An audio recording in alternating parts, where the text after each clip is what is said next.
আসসালামু আলাইকুম রহমতুল্লাহি বারাকাতুহু। সুপ্রিয় শিক্ষানবিশ আইনজীবীবৃন্দ, যারা বিগত বার কাউন্সিল রিটেন পরীক্ষায় রিভিউ করে উত্তীর্ণ হয়েছেন, সে 1914 জনের দুঃস্বপ্নের কারণ হয়েছে বার কাউন্সিল, এবং আপনাদের এই ন্যায্য রেজাল্টকে বাতিল করে একটি পক্ষের শক্তিকে নীরবভাবে সমর্থন দিয়েছে বার কাউন্সিল।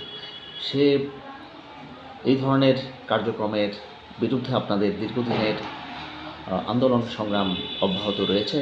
আপনাদের সে অব্যাহত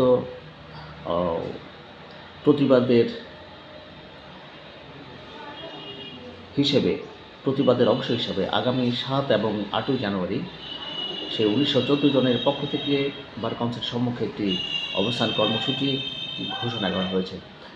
উক্ত অবস্থান 2 দিনব্যাপী অবস্থান কর্মসূচিতে সকল বার থেকে শিক্ষানবিশ আইনজীবীবৃন্দ যারা রিভিউ রেজাল্টে উত্তীর্ণ হয়েছেন এবং পরবর্তীতে বাতিল করা হয়েছে, আপনাদের উপস্থিতি একান্তভাবে আশা করা যাচ্ছে, কামনা করা যাচ্ছে।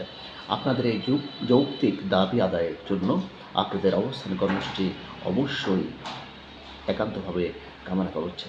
আপনার দাবি আদায়ে আপনাকে সচেষ্ট হতে হবে, আপনাকে এগিয়ে আসতে হবে। আপনার দাবি আদায়ে আপনি সোচ্চার হন, আমরা সোচ্চার হব। ইনশাল্লাহ আপনাদের এই বিজয় নিশ্চিত হবে। বার কাউন্সিল ন্যায় নীতির এবং মানবিক মর্যাদা সম্পন্ন একটি সিদ্ধান্ত অবশ্যই নেবে। কারণ হচ্ছে বার কাউন্সিলে যারা আছেন তারা আইনের মানুষ, বিজ্ঞ মানুষ, প্রাজ্ঞ মানুষ। ওনারা ন্যায়ের পক্ষে এবং নৈতিকতার প্রশ্নে এবং মানবিক প্রশ্নে আপনাদের সাথে থাকবে বলে আমার দৃঢ় বিশ্বাস।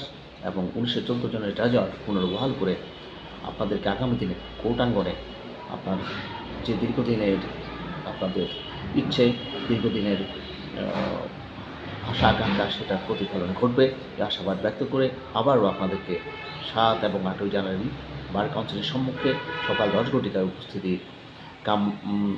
উপস্থিতি একান্তভাবে আশা করে শেষ করছি। সবাই অবশ্যই চলে আসবেন যথাসময়ে। আপনার দাবি আদায়ে আপনাকেই অগ্রণী ভূমিকা পালন করতে হবে। আপনি আসছেন তো আপনি বিজয়ী হবেন। সবাইকে অসংখ্য ধন্যবাদ।